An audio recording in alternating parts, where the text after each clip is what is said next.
What's going on, everybody? Jolt here from the Token Minorities, and we are back with another episode of Drafting with the Elite. It's been a long time, but I am once again joined by my favorite co-host, Danza. Who's that? This guy. Yeah, no, I'm back. We finally drafting with the unlucky. Elite.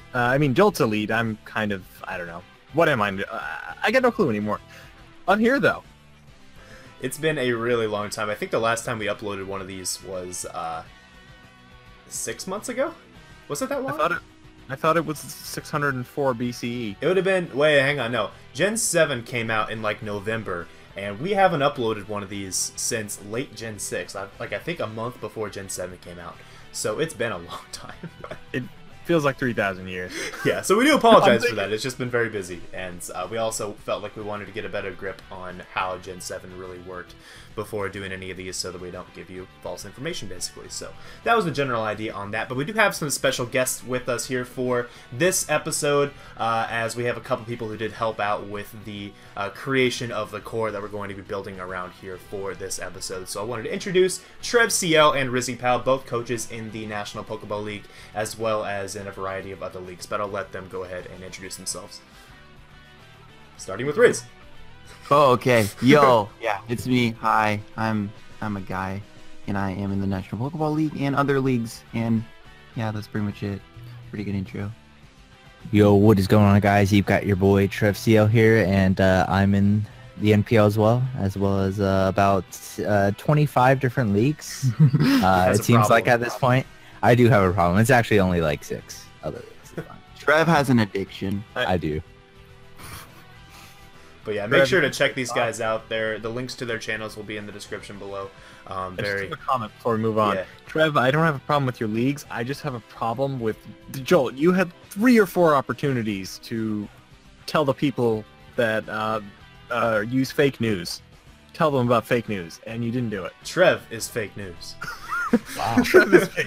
I told the people. Don't wish the bullet seed hits. We didn't want to give the people fake the bullet seed hits. So we waited to do this episode. I'm just disappointed with you, Joel. So, in classic fashion, like we did in at least 3 of the first 4 episodes, we are going to talk about a theme of the day, which today is going to essentially just be what we feel the biggest differences are in draft format for Gen 7 compared to Gen 6. What basically is the biggest motivating factor behind any changes that we have made in our drafting styles here for this generation. So I don't know who wants to start this off. Maybe I'll let Riz start this off if you got something to say on this.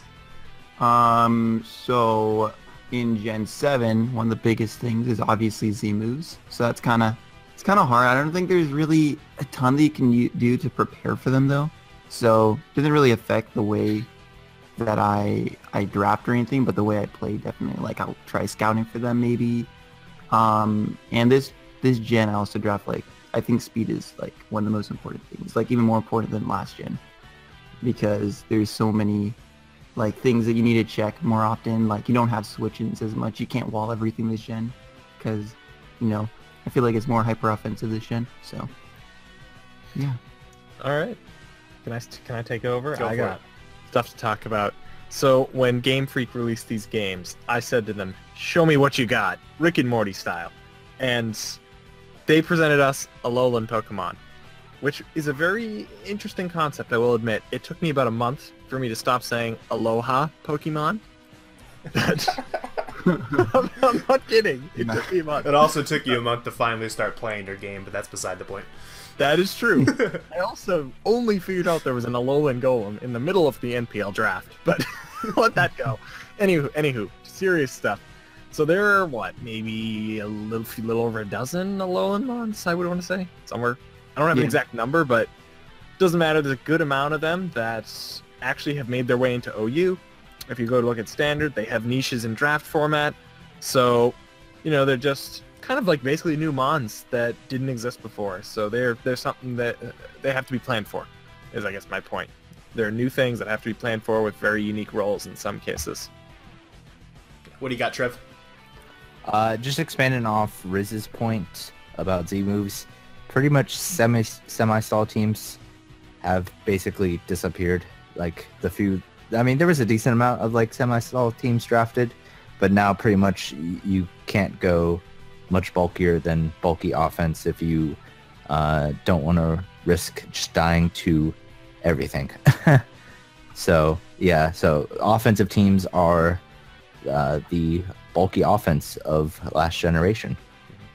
Yeah, I agree with that. The biggest difference is definitely like the speed tiers, like Riz was saying, and also just that there's more Pokemon now you have to prep for that weren't as big of threats in previous gens because they didn't have access to Z moves, but now things like Volcarona, things like Terrakion, things like Garchomp are just enormous wall breakers because of Z moves, and those are things that you have to really struggle prepping for defensively, which is kind of like everyone here is saying, it just makes building even balance really hard. You have to definitely side more toward offensive builds. So those are definitely the biggest differences we feel between Tossing Gen 7 and Gen 6. One extra point. Yeah. One extra point. What do you got? Kind of adding on to that, something like Heatran using Solar Beam, one-turn Solar Beam, Yeah. gives it a huge advantage that it didn't have last time. It's not just wall breaking power, it's just having an extra really powerful coverage move on those like 2-turn moves. Even like Kieran Black getting Z Freeze Shock, which just kills things. And there's a lot of other learned that the examples hard like way that. recently. Yeah. Yeah. Yeah. And even like Z Fly, of course, on dragons and stuff like that, and Aerodactyl, making them way better in the format. Just offensive Pokemon are so good right now. So, but yeah, so that's about all we have here for the theme of the day. We're going to go ahead and move over to the core that we're going to draft around, as well as the role support in them. So there's some pretty cool new Pokemon in this gen. I'm sure most of you are very familiar with them at this point. It's been out now for over 6 months. But the core that we're going to build around here for this episode is Zygarde 50, Tapu Bulu, and Heatran. Zygarde 50 being really the key component of this core, as that is the Pokemon that probably got the biggest buff, I think we all would agree, between the two generations, now having access to 1,000 Arrows, which is a very powerful ground move that essentially has no immunities. The only real switch-ins to it being bulky bugs and bulky grass types. So Zygarde 50 became much, much better here in this generation, so we did want to build a core around that. That core being Zygarde 50, Tapu Bulu, and Heatran. So the grassy terrain from the Tapu Bulu, really, really nice to help out the Heatran's critical weakness to ground, as it does reduce the damage from ground moves, specifically, I believe, Earthquake, Magnitude, and is it Drill Run? Is that the third one that it I think it's reduces? Bulldoze, not Bulldoze, Drill Run. alright, so Drill Run isn't impacted by it. But even so, that definitely helps out Heatran quite a bit. Plus, with Zygarde's primary ground stab being 1,000 Arrows, that is not weakened by grassy terrain, so this just makes altogether a really nasty core to be building around. But this is essentially more of a balanced core, as the Tapu Bulu, or I guess more so just the Zygarde 50, is a little bit slower. Tapu Bulu also a little bit slower, Heatran a little bit slower. We basically consider this more of a balanced core than like an offensive core or a defensive core, even, just because they aren't, nothing's like super fast, nothing's like really frail. It's just kind of a balanced set of Pokemon here. So we're going to call this a balanced core, and you can see now on the screen the roles that we are going to utilize here in developing this draft. So first and foremost, starting off with selecting the strong balance core, which we already have. We've already talked about that, and then forming a defensive core from the components of the balance core. This doesn't change at all from what we talked about in Gen 6, but we also would like to see some strong priority options on the team: Stealth Rockers, Hazard Removers, and some high base speed stats as well. And Danza? Yes, so we're gonna need at least one wall breaker, a ground immunity. We do need an electric immunity, maybe two if we can spare. Fast Taunter is always very helpful. Pursuit Trappers are ideal. We need at least a bulky water. Every team needs a bulky water. We need bird checks. Granted, Talonflame is a little bit nerfed, but we still need one bird Still a check. threat, trust. It's still a threat, even though it's nerfed. We need a counter, hard counter to Kartana, and checks, maybe even counters if you can spare, for Tapu Lele and Mega Mawile if they're allowed in certain leagues. And Some I do leagues want might to allow stress them. the electric immunity as well, because of the now really powerful electric types that were introduced in Xurkitree and Tapu Koko. Both of those hit super hard.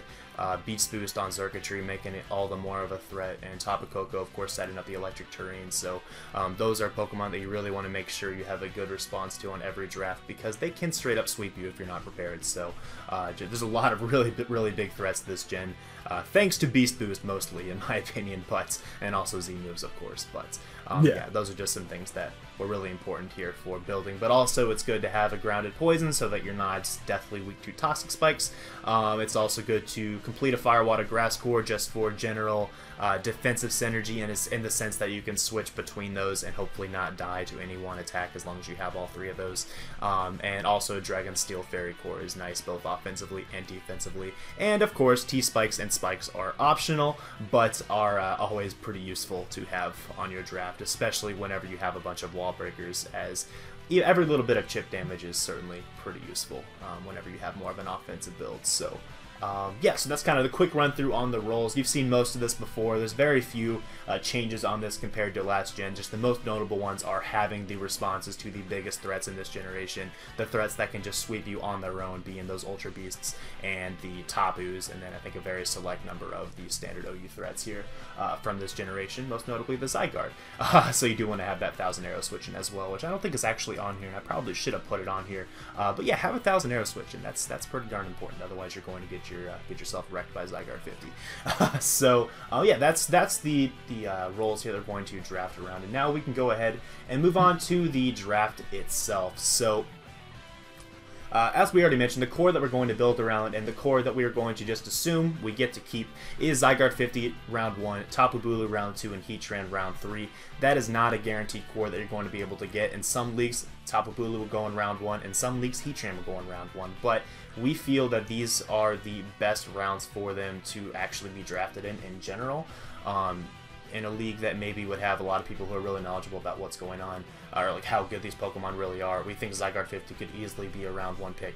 We think Tapu Bulu should be a round 2 pick because of its quad weakness and its speed tier, and we think that Heatran should probably be a round 3 pick because of its variety of weaknesses, as well as just there being several other introduced Pokemon this gen that are just simply better, in my opinion. But what do you guys think on those? Yeah, for sure. I'm in agreement that, well, at least Tapu Bulu I think is top tier, but it's not a round 1 just due to the weakness, as you said. And Heatran's kind of fallen from grace a little bit since Gen 4, so it's still good, but not quite as top tier as it used to be. So I see round 3 being good, and Zygarde 50 due to the 1,000 arrows or whatever move it is. I still could never get those. That will take me a month to get those straight. But another month? Yep, I'll need another month for that. But no, that keeps that at a solid round 1. All I would like to say is shout out to getting Zygarde round 6 in the first season of Gen 7 NPO. It's great. We didn't know. People underestimate. This is why we waited on these drafting with the Elite episodes, because now we've seen how good these Pokemon really are, and we know where they probably should be drafted. So Yeah. Zygarde's insane. Definitely a round 1 pick now. I think it's probably like mid to late round 1. It could be early round 1 if you really want to build around it, honestly. You can probably carry a team. But yeah, for sure. Yeah. Yep. Okay, so who wants to get the round 4 pick? I volunteer. Trev. All right. All right. So Thundy T. Now, this could also be a Pokemon that could go in, say, round 2, round 3. Probably would go round 3, but I have seen Thundy T drop to round 4. So basically, what Thundy T does in this scenario is that it gives us that coveted Mon that outspeeds Space 100s, which right now our team's looking kind of slow. So having a base 101 is really nice. Also gives us another really good special attacker, as well as a Mon that can set up on the special side, which so far we only had Zygarde and Bulu to set up, and they are both obviously physical attackers, unless you want to bring like Calm Mind Bulu, you know, wild people. But yeah, so we got Nasty Plot Thundy T, Agility Thundy T, just a very good Pokemon to have. And then we've got some backups for it. Thundy Eye, definitely a good backup for it, as base 111 is also a really good speed to have, and just adds on to the speed. Then we got Raikou as a backup for that.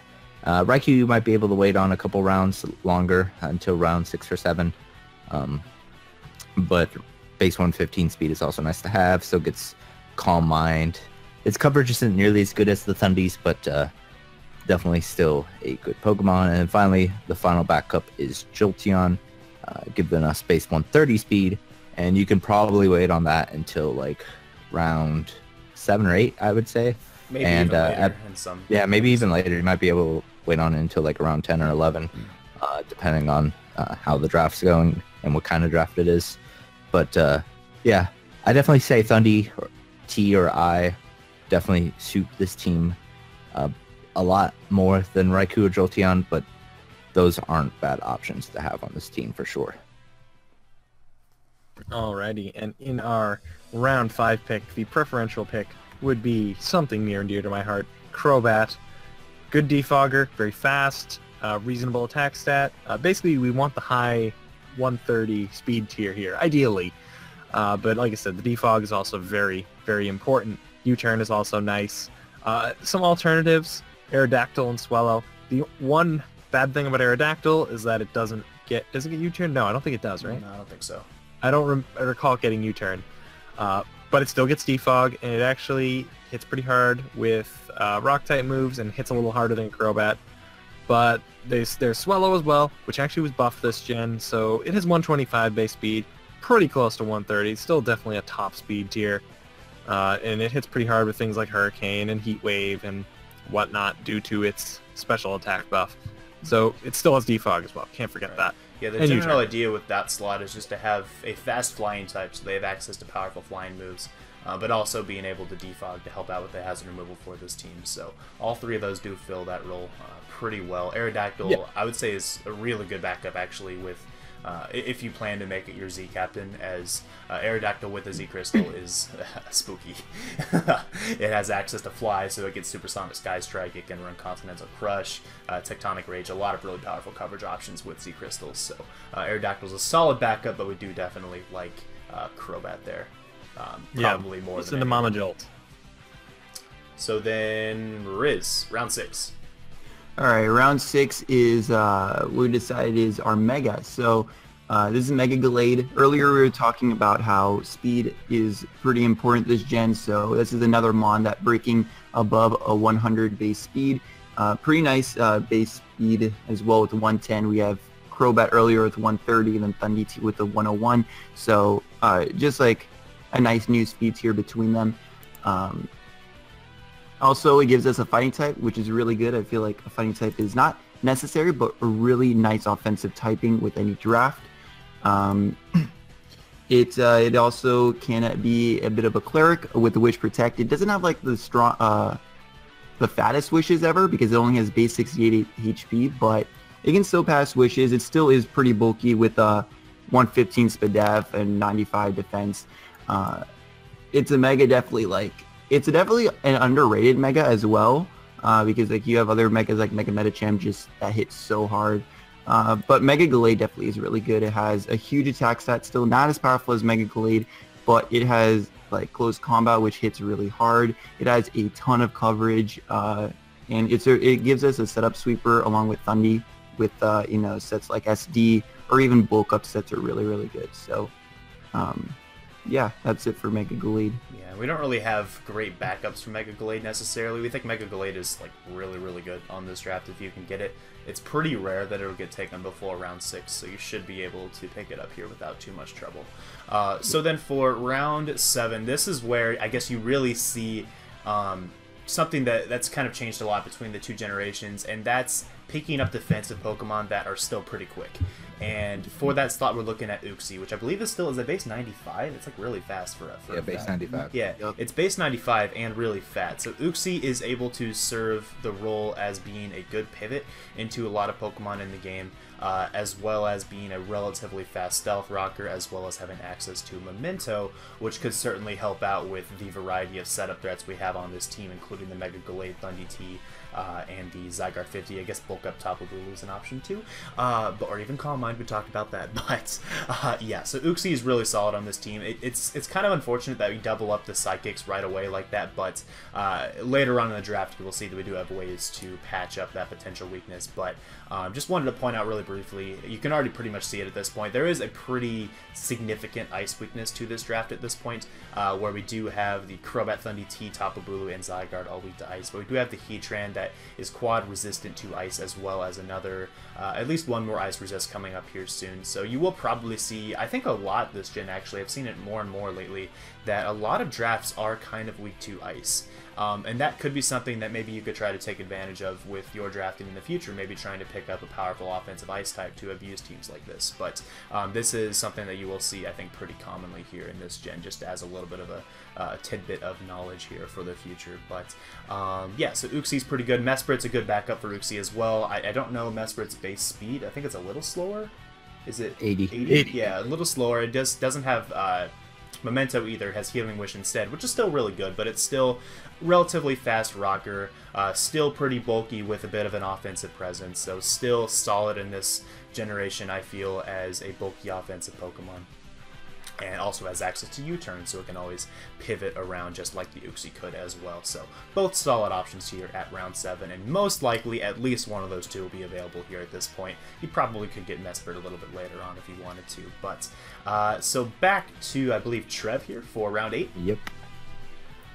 So our round 8 pick is, the first option is Drapion, and I don't know if it's showing up on screen, but our backups are Holo-Lamuck and Skuntank.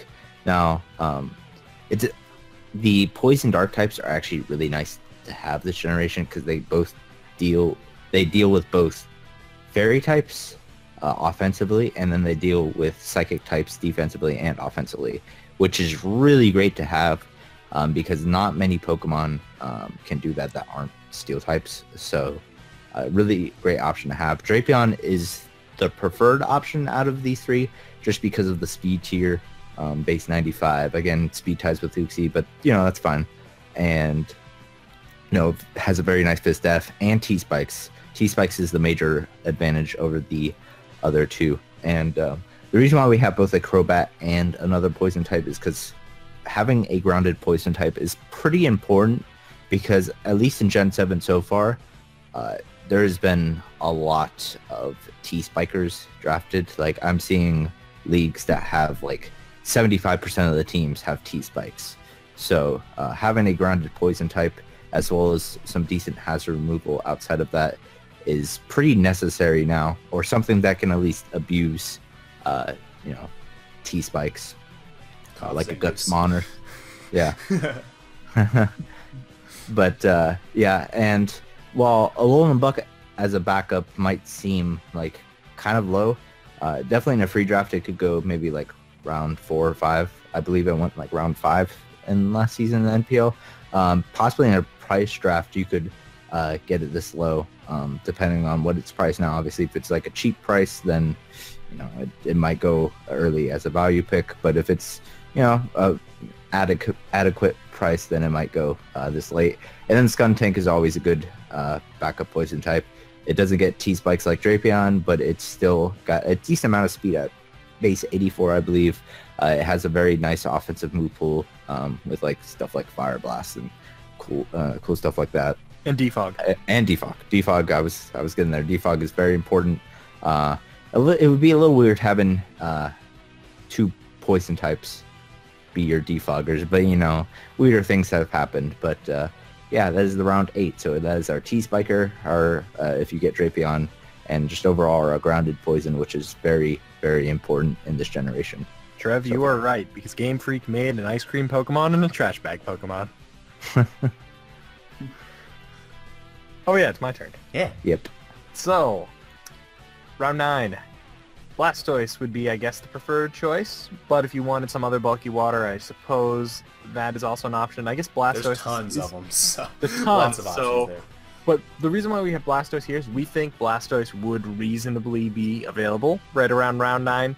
Plus, it's a solid bulky water type, also a spinner.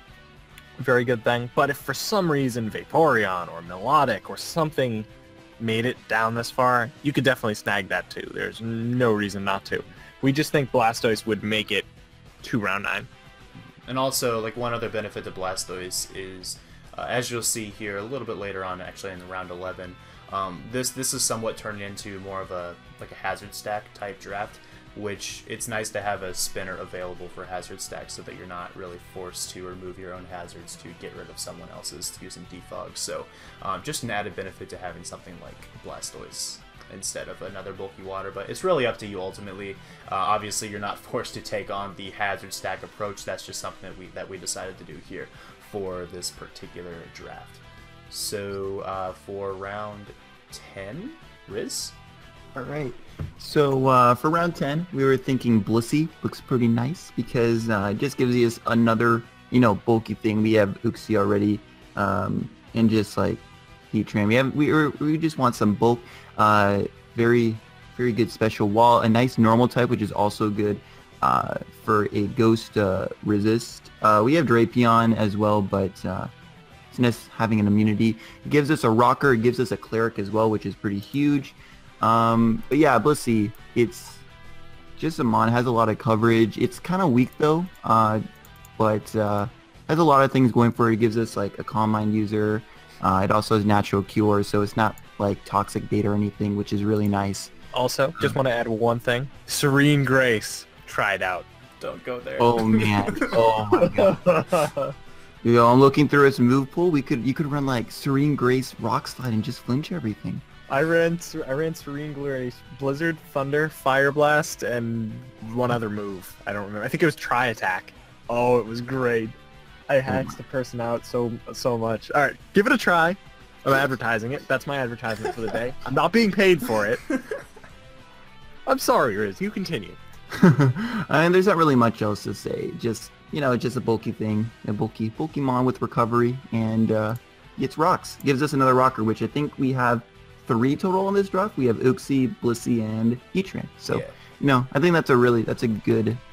I think 3 is a minimum amount of rockers you should have on every draft because it gives you options. You don't really want 2 or 1 because then you're limited, and I think rocks are essential to almost every game. You should be bringing them. So, Blissey. Yeah, personally not the biggest fan of Blissey in the format, like especially this gen, but I think it does fit pretty well on this team because we do have a variety of fighting resistances. Both Crobat and Uxie take literally 0 from it. Mega Gallade resists. Tapu Bulu doesn't take much from it at all. So we have a lot of fighting resist, which is Blissey's only weakness, and it is able to pivot around a variety of threats, I feel. Especially if there's like maybe a Volt Switch user that's maybe giving us a hard time in our prep, then you could always have Blissey to switch into that. Not that that really helps the problem too much, but at least you don't lose a Pokemon on the Volt Switch. It can also just switch into a variety of special threats like Nihilego, for example, and Ultra Beast. That's a pretty big threat to a lot of teams, and actually looking at it, it's a pretty big threat to this team as well, so Blissey would help out with that certainly. Then also some backups on that. We have the Miltank, Chansey, and Licky Licky. All are pretty decent options. Kind of just depends on what you think you need for your draft. As we know, snipes happen. Just depending on what you actually end up drafting in earlier rounds, you might want a different fat normal type here for this slot. But we do think that probably Blissey is the best option there. Though I'd say Miltank is a pretty close second, as it does do pretty much all the same jobs, but it is a little bit faster as well. And Miltank gives another ice resist, which our team is a bit weak to ice. Like we have the bulky water, Heatran, and then Miltank is a nice ice resist. But I would honestly say like Blissey / Miltank, you could pick either one and be very happy. Because Blissey is a pseudo ice resist, let's be honest, unless it's like physical ice. Karen Black, free shock. Ice beams pretty well. Blissey will not take a free shock very well. I can tell you that much. Alright, so then for round 11, you see the hazard stack come out of this draft with an Excelgor pickup. Obviously, as a very strong spiker, I believe it's the fastest spiker in the game that's not named Deoxys Speed. So yeah, Excelgor is pretty solid for that purpose. It's also just nice to have another base speed that's above 110, as before this we only had the one above 110 being the Crobat. Mega Gallade was exactly at 110, but not quite exceeding it. So this does give that second really fast Pokemon. Not the strongest in the world, obviously, but it does get Final Gambit if he needs to pick up a KO at a crucial time. But yeah, that's pretty much its sole purpose, honestly, is to set up spikes and be fast and do what it needs to do. But Frostlass is a pretty good backup to this as well, being a base 110 Ghost Ice type, so you get to maybe take advantage of that Ice offense a little bit more, as we were mentioning earlier with the Ice offense being really, really good this gen, I feel. As well as being a spiker and having some pretty cool support moves like Destiny Bond, Taunt. Does it get Will-O-Wisp? It's a Ghost type. I assume it might get Willow. I'm not really sure. Do you guys know? I do not know off my head, but while someone looks it up, I will tell the story of the time when I fire blasted a Frostlass with a Gyarados. This was in Gen 5. This was before Fire Blast Gyarados was a thing in Gen 6. I brought it to just a regular OU game because this was back in the day when I brought random sets and I tried to make them really fun. I hope someone's looking this up right now because that's all the material I had planned. It does. You know what's interesting is I believe that was one of the Gen 7 buffs it got. I don't think it got Will-O-Wisp last gen. Really? So now it gets Okay, Will-O-Wisp. interesting, yeah. Very interesting, yeah. That makes it a little better, I think. Good timing on this more one. draftable. Yeah. Because that was my Frostlass story. Oh, Frostlass didn't get Will-O-Wisp last gen? That's crazy. I didn't think I ever saw it run it, so that's why I wasn't sure. Because usually it you was can like now run Spikes, D-Bond, Dual Stab.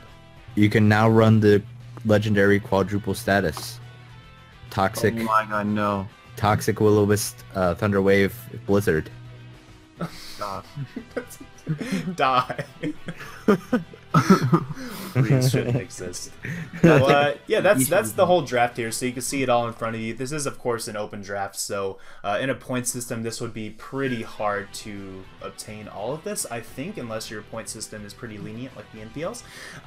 But yeah, overall, we think it is pretty solid. It does have that ice weakness that we already talked about, but having the Heatran and the Blastoise there to help support that, as well as, honestly, Blissey for special ice attacks, you should be able to manage. Miltank might be a little better if you're really worried about the ice weakness, but yeah, overall, it's very threatening offensively, and that's the key thing here, I think. But do you guys have any final thoughts on the draft?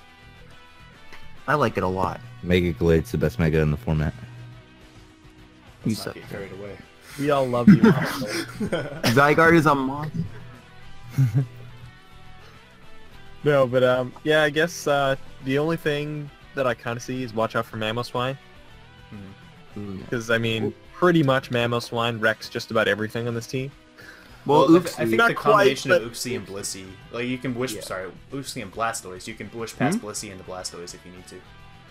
And you can really... Yeah, now I'm just saying terrain. one thing you just got to be really careful with. If you're playing Mamoswine, play it safe. Make sure your grassy terrain is up before you switch Yeah. into Blastoise. Yeah, that too. True, that too. Well, also, like, Mamo's base 80, right? And almost all of his team outspeeds that naturally, which is really helpful. Yeah. Scarf Mamo, though, it's pretty common. Also, Ice Shard That's is less of a always... threat. I think Scarf Yeah, Mamo's less too. of a threat here, because then Blastoise kind of choose. I mean, I think, yeah, it's still a threat, though. Ice Shard's really good. Could but even yeah. bring something cheeky like a terrain extender on the Zygarde 50, or not, on the Tapu Bulu, rather. Most of our offense is also weak to rocks, which is not like the hugest thing, but like 3 out of 4 of the 3 out of the 4 of the things that have speed base 100s are also weak to rocks, which is not the hugest thing. We have good defoggers and stuff, but yeah, definitely I try to get a second one. Like for if you can't get Blastoise, then I try to get Skuntank maybe. Not sure, but yeah. All right, yeah, I think we're pretty much all set. Yeah, so that does conclude this episode of Drafting with the Elite. I don't know exactly when the next one's going to be, but we'd like to get these out relatively consistently if we have time. Sometime before 2070. It will be out before 2018. I can say that. We'll have one more at least before 2018. Now, we'll try to do it a little more consistently as we have time. But, yeah, so I hope you guys did enjoy. Thanks to my co-hosts for joining me today. RizzyPOW and Trev, make sure to check out their channels. It is in the description below, and you can check out Danza. He's a pretty cool guy if you really want to, but you know, that's kinda up to you. But yeah, so that about wraps this up. Thanks for watching, guys, and we will see you all next time. Peace. Peace. Bye-bye. Bye-bye.